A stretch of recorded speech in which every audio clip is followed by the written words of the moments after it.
There is a specific kind of madness that only comes out of Varese, Italy. Most 200 plus horsepower hypernakeds want to spit you off the back and tear your arms out of their sockets. They are track bikes stripped to their plastic, but this is the MV Agusta Brutale 1000 RS. It brings 208 horsepower to a street fight, but it has a surprising twist. It actually wants you to enjoy the ride home. And as a Brutale 1000 RS owner, I'm going to give you my unique perspective to help you make an informed purchase decision. Let's do work. Guys, I am wearing the Saint Bomber armored motorcycle jacket in this video, as well as Saint's unbreakable 200 times stronger than steel jeans and gloves. Use my discount code DD15 for a big 15% off anything you snag from Saint, link below. Welcome back everyone. Today we're spending quality time with a rolling piece of museum quality artwork that functions as a 186 mile/hour road missile. That sounds beautiful.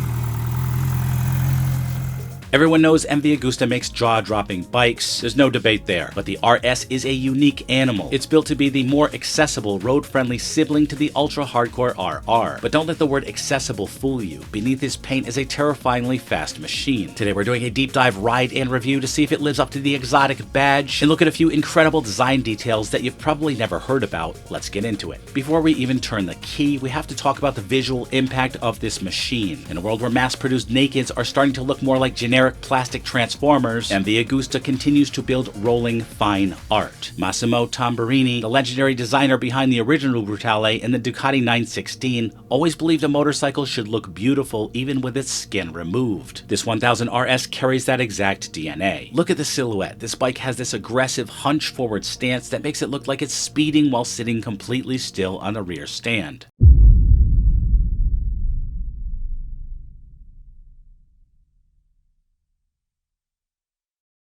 And the magic is in the execution of the details. Look at the single-sided swing arm. It leaves the entire right side of the rear wheel completely exposed, turning the mechanical hub into a centerpiece. Then you follow those lines up the signature organ pipe exhaust tips tucked neatly behind the tail section. It's symmetrical, aggressive, and entirely unique to the brand. And here's a detail that casual onlookers won't notice. Look closely at where the classic steel trellis frame sections meet the massive aluminum side plates. The weld quality and the tolerance fitments are absolutely flawless. And the Agusta intentionally routes the wiring harnesses and the plumbing entirely out of sight inside the frame channels. You don't see messy bundles of black cables or exposed sensors cluttering the view. Every single mechanical component was shaped with the understanding that someone was going to stare at it, and for good reason. Even the aerodynamic wings flanking the radiator aren't just taped on afterthoughts to chase a trend. They are sculpted seamlessly into the tank shrouds, providing actual downforce at high speed while enhancing that muscular, broad-shouldered look. It's gorgeous, it's dramatic, and it reminds you exactly why Italian design commands a premium. It's a 998cc inline-4, pumping out 208 horsepower at a screaming 13,000 RPM. Now, on the road, inline-4s can sometimes feel a bit asleep down low, and the Agusta fixed that sort of. If you keep it around 4,000 to 5,000 RPM, it's docile. It behaves like a civilized street bike, even underpowered. But once you cross 8,000 RPM, the airbox beneath the fuel tank starts gulping air, the exhaust screams, and the horizon rushes at your face faster than your brain can process. However, I will say that they should have done more to bring the power down lower in the RPM range. The only way to really enjoy the absolute power of this bike is at the top of the RPM range, and if you're there, you're already going triple-digit speeds, which is going to land you in a lot of trouble. And that's the biggest demerit for this bike. If you want a bike that has a lot of punch down low or even in the mid-range, this is not the bike for you, but more on that later. However, the sound helps to offset that demerit. MV Agusta clearly spent a ridiculous amount of time tuning the acoustic signature of those 4 signature pipe tips. At lower revs, it emits a deep mechanical growl that feels pure and mechanical, but as you climb past 9,000 RPM, it transforms into an absolutely savage, high-pitched Formula One shriek that will give you goosebumps through your earplugs. Have a listen.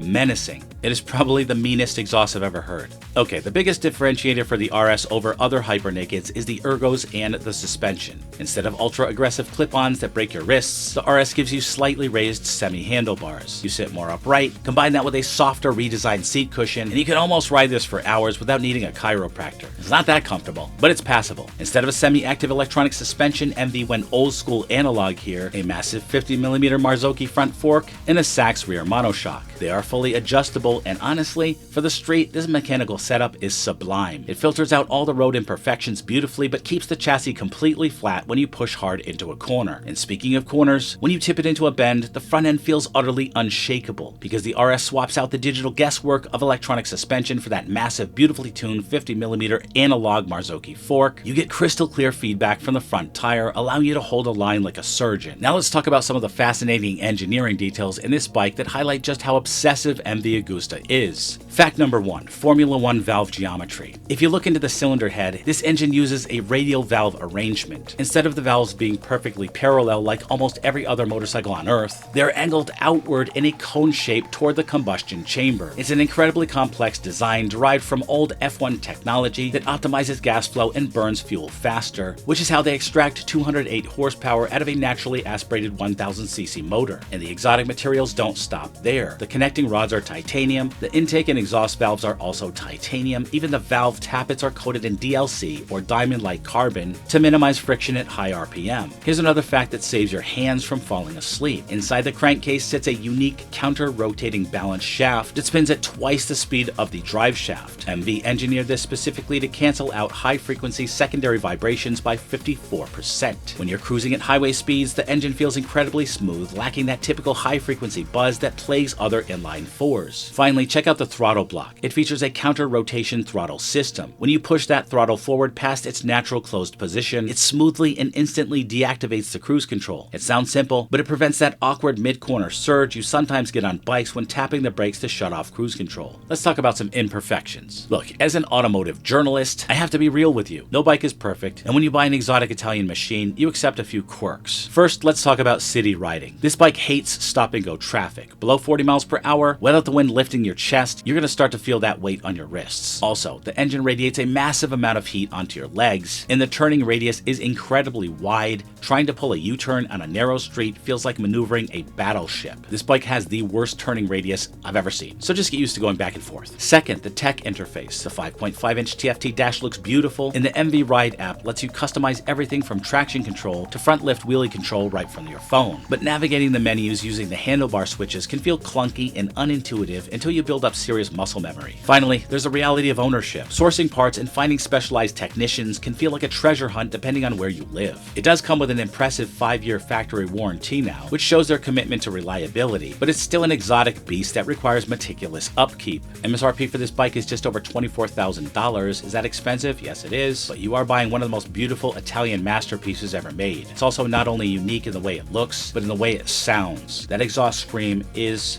delicious. This isn't a motorcycle you buy logically because it wins a spreadsheet argument. It's a bike you dream about for years and you finally pull the trigger on because nothing else captures this specific emotion. It successfully blends the mind-bending performance of an exotic track weapon with a chassis and ergonomic setup that makes sense on real, imperfect roads. Truly, it is a rolling, high-velocity museum piece. If they could take a lot of that power from the high RPMs and bring it down low and mid-range, this bike would be perfect. If you enjoyed this review, hit that like button, subscribe for more two-wheeled content, and drop a comment below. Let me know what you think. Would you pick this over other mainstream rivals, or does the Italian exotic charm win you over? Thanks for watching. Ride safe, and always remember the motto: bark less, wag more, and always be kinder than necessary. I'll see you in the next one.